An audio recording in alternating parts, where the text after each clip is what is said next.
Go for it, Lori. Okay. All right. So I'm going to talk to those of you that are coming to the workshop so that you know what to expect. Um, some little background information is that I've known Manoj for about 5 years now, and I've been coming to his and Jyoti's retreats since they began leading them. And I've been a student of Vedanta for about 8 years. Um, I'm not a casual user, but it's also not my intention to memorize and recite texts and get into a very heady conversation about their meaning. Rather, it's been my practice to be a living embodiment of these sacred teachings. I use the archetypes that Manoj teaches about to learn more about who I am at my core essence. And the myths and the stories have really helped me to be able to stretch into higher expressions of who I am. Um, I've used the teachings of Vedanta to cultivate a witness awareness that allows me to make space for all of my experiences and how it is that I respond to them. Uh, Uh, these these practices, these teachings, they've really helped me to cope with everything that life has handed me. They help me to become more authentically me, and they've so, even helped me Lori, heal. Lori, I like anecdotes and stories. So I'm going to interrupt with your permission and ask you, what's the one area in your life it's helped you, both archetypes and Vedanta? Um, it's helped And me for people everywhere. It's who helped. are what? Yeah, go ahead. Go ahead. Yeah, it's helped me everywhere. The two main places where it's made the most impact is helping me to deal with symptoms of chronic pain and CPS, CPTSD. Too many acronyms. Um, Once I was able to weave this philosophy and the practices into my everyday life, it's given me this opportunity to radically transform what my relationship was with the triggers that rise up in my body to the experiences that I have with others, and it's allowed me to express more authentically who I am.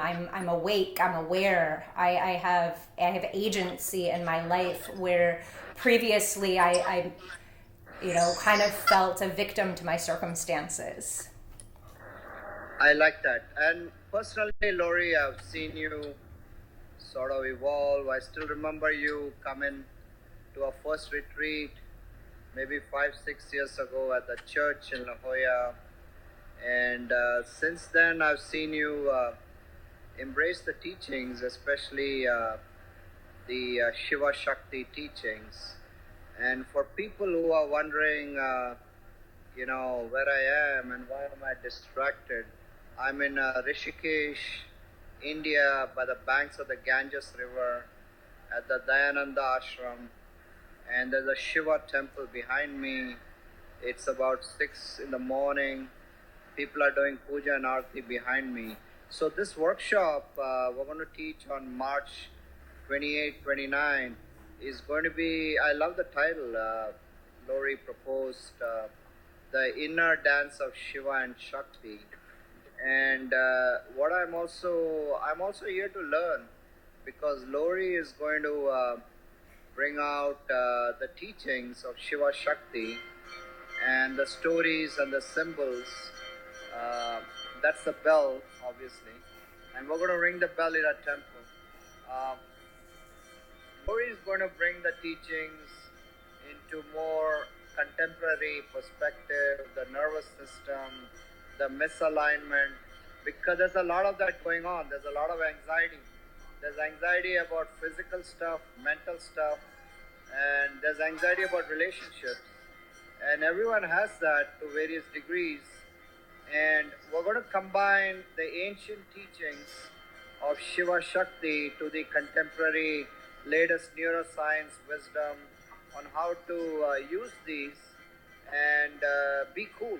The idea is to surf the waves of samsara. I just came up with that, surf the waves of samsara, sort of dance between the karmic raindrops, you know. It doesn't mean we ignore the shadow, but we embrace it. Now, um, there's going to be, see, the key thing about India is, you know, we have all the theory of the archetypes, we have the stories. What Lori is going to do in a big way is embody these archetypes and story as an asana practice. And I absolutely love that. I've seen that. And it's amazing. I've seen that in Colorado. And she even did a session on Kali at a retreat a couple of years ago. But what I also want to bring is Indian sort of presence. Because when you come to India, the Shiva Shakti temples have history. These are thousands of years of history right here with mythology and symbols. And that energy you don't generally feel in the US. It's more theoretical. It's like reading a book and swimming. Here, this is actual swimming. So we're going to bring a taste of that to our workshop together. And there's a whole story of Shiva and Shakti. For instance, and I'm going to have Lori talk in a little bit, but there's a whole mythology where Sati woos Shiva, and she does like self-immolation, and then her body splits into 51 pieces. And one of the main pieces, the heart, fell right here near Rishikesh in Haridwar, and it's called Manasa Devi. Manasa is the heart, and I'm going to visit that temple in a couple of days. So that's what I mean, the actual physical energy. There's a bhav in the US, right, with the temple, with Sedona, the sacred spots, with the murtis. People have murtis, there's bhav. But then there's a bhav in India, which is like amazing, which is totally a deep dive. That's what we hope to bring. Take it away, Lori. Yes. We're going to team up to teach those who show up, you know, how to find freedom, how to find agency using these teachings of Vedanta, using the archetypes that Manoj is talking about, the stories, so that you can live your life to your fullest expression.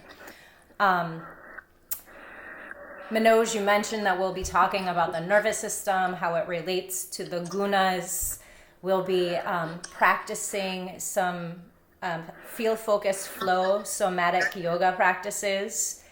We'll be using story and myth to experientially engage with these deities and these archetypes so that you have an opportunity to feel how they express through you as an individual. Yes. And we'll also be creating a map that you can take home with you, that it's a map of your inner landscape that will help you to understand which archetypes are strong and which ones are waiting to be awakened from within you. We learn all of this so that we can build resilience, so that we can make space for our human emotions, for the body's physiological responses to stress, so that you can live that life of full empowerment, and that you can then take that empowerment and be in service to the world. When we're done with our weekend together, we're planning on sending you home with the knowledge, the practice, and the tools that are needed so that you can live with freedom and autonomy. And I see the Manoj, you're here like on the Ganga at the Gayatri moment. The sun is rising. Yes. Yes. Om Namah Shivaya. Om Namah Shivaya. Jai Gange. So we're going to be like Ganga. We're going to be near the Ganga during our workshop because the Ganga also represents the flow of sacred thoughts, sattvic thoughts. So when you do the practices, you become more and more sattvic. The purity goes up. And we're also going to do some chanting and get into some traditional practices with the contemporary. But we literally become a witness.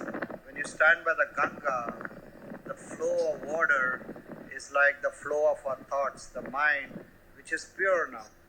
And it's easier being the witness when the mind is more and more pure. That's the power of these pilgrimages, the Tirth Yatra. We're going to do a Tirth Yatra in our temple when you come over. And, there's a lot of new jokes. I've been building new material for my India trip. So I took a trip, I taught in Goa a couple of weeks ago to a 300-hour training. Most of them were from America, a couple from Canada, a couple from Germany. And, it was my usual sort of archetype presentation. I even took a few murtis. That's my past conditioning. I can't shake it off. But I decided on the fly to take them to a Shiva temple, totally impromptu. It was called Mangeshwar Shiva. So there's an overall story, the Purana, where the Shiva Purana, the Linga Purana, the Garuda Purana, Vishnu Purana. So all these deities have source texts. But then every little area in the country, like villages and towns, have their own sub-stories of engaging with the deities. And this is like over thousands of years. This is ancient culture, still practiced today. So in Mangeshwar Shiva temple, so Shiva and Parvati, which we are going to get into, Shiva Shakti, have a self-actualized relationship. So we can have a self-actualized relationship. So Shiva is the witness, as Lori talked about, the witnessing consciousness within us, all our thoughts, the feelings, the anger, jealousy, anxiety, joy, it's all thoughts. And that is Shakti. And it's a dance of Shiva and Shakti. And that's a self-actualized relationship we can have with our thoughts. So Shiva and Parvati once played a game of dice in Mount Kailash in Tibet. And Shiva lost. So he became a sore loser and, losing to his wife. And he's thinking he's the main man. And here Parvati beats him up. So he comes to Goa to sort of chillax.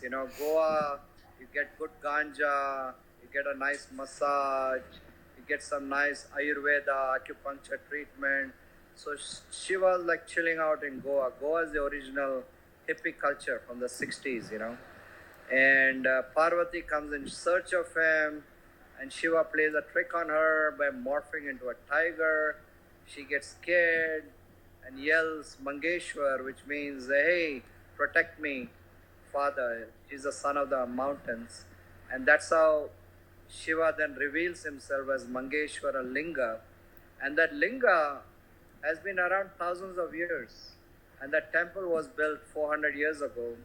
So I took this group of Westerners, and it's a good dry run because we're doing a group to India next January. So I prepared them well, I thought, but obviously I didn't do a great job because I told them the story, I told them what to expect, and we all went into the temple, and it's like you are literally hurried, Like darshan is very quick in India because there's a lot of people waiting in line. It's like an Indian shower, you have a small geyser, and Jyoti and I are sharing a small geyser. So I was literally given 3 minutes by Jyoti to take a shower. So that's how long the hot water lasts, and it's her turn. Same with the darshan, right? So we're all being pushed along. The priest gives us a little sort of, holy water. And I didn't prepare them for this. So there's a woman in the middle of the line. She's supposed to sip the water, but she just kind of tossed it on her head, Remember the story of the churning of the ocean of milk, where the garland, the elephant tosses the garland, and that's what started like a whole thing. So this woman tosses the water in her head, starts a little bit of a commotion. The priest yelled at her, and he refused to give water to everyone else, and it was all in good fun, So there are some interesting cultural issues. I'm digressing, but we're going to do an India trip. We're going to do puja inside the temple with priests, but this was a good dry run. And another dry run is going to be this workshop at a temple. We're literally going to bring the India energy along with contemporary. What I love is I understand you're taking a training, Lori, right? Can you share with us the training you're taking? Yes, I am currently in training to be a somatic experiencing practitioner. Somatic experiencing it's a therapy for unraveling trauma that is held within the body. And I believe that we all have trauma in the body, so that's a lot of what we do in the yoga practice that I teach, is this somatic experiencing to address all of the koshas. We're addressing all of the 5 bodies in the practices that we will be doing in March. And I truly realize the importance of that. You were there, Lori. Remember 2 years ago, no names, but a woman came to our retreat in July. It was a 7.5 day retreat, and it was quite a bit of asana that Jyoti taught, and a woman started to release a lot of stuff from the body. Yes. And unfortunately, there's a lot of childhood trauma. That's really where it starts and embeds deep inside the body, and it manifests as both physical and emotional pain, and inability to have sort of healthy relationships and even have a conversation. People these days tend to ghost. Like I think Shiva ghosted Parvati when he went to Goa. He just kind of vanished. He didn't want to talk about his feelings. So even the gods have the same issues, and we're living these teachings. So that's where the somatic practices you do. And Lori, you always sort of done that, even with your yoga. I noticed your yoga is unique, the asanas. It's more like totally free form, correct? It is. I don't tell you what to do with your body. I guide you into your body so that your body can tell you what it needs, and then you move from that space. It's profound when you bring that piece into your practice. Yes, and even the name, I love your name, Faithfulness. To me, it reminds me of Ganesha's head. The big head is the feeling. You're able to have what Alan Watts calls floodlight consciousness. You're just more in the witnessing awareness, Tattvamasi, and the small eyes of Ganesh is the focus. So when the occasion demands, we get on it, we're focused. And then when you're able to do both, feel and focus, right, then the flow state comes in, right? We're in the bow. Absolutely. We're like flowing like Ganga. We can all be like Ganga. When did you come up with this name? I came up with the name when I first started teaching yoga, because that was what I felt was my practice. So when I started teaching yoga publicly, it was probably about 9 years ago. So the name has been around for a long time. In this incarnation, it's been around for about 3 years, and that it's evolved. It's evolved alongside me. I absolutely love it, and the cost is whopping $108. Yes. For 2 days. It's going to be in a temple in San Diego. You're going to get all the information in the email or Lori's Facebook. There's also going to be like the Bob chai, snack, coffee, the nice organic lunch. All that is on us. And it's going to be like a nice sort of, there's an energy when we do the practices together. And to sign up, they go to your link, right? Yes, Lori? yeah. Okay. Was there, do people see the silent witness with the beard? Mr. Kurt, do you have anything to add or ask or say? Nope. He's here to keep us on track. That's right. I was about to say, you've been going a while. Time to hang up. Yeah, the average video should be like, according to Jimmy, 11 minutes. Oh, believe me, this will be shrunk down to just a couple minutes, but then I'll make it available as a link if they like the commercial part, the 2 or 3 minutes part, then they can go watch the whole conversation later. Maybe have a funny outtake or something. I'll do my best. Was there anything else, Lori?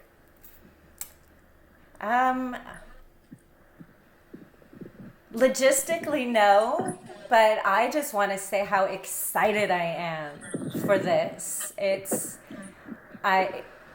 Manoj and I have been saying for the last few years that we're not done yet, that we still have work to do together, and the marriage of feel, focus, flow, and these tangible practices to help you kind of wrap your head around what Manoj and Jyoti are teaching is just going to be magic. Kurt referred to it as jazz. And we're going to be making music. We'll be making some jazz music for all of you in March. And I feel so excited. So thank you. I like that metaphor. Yeah. It's about jazz is improvisation. We have our set pieces, but when we are together,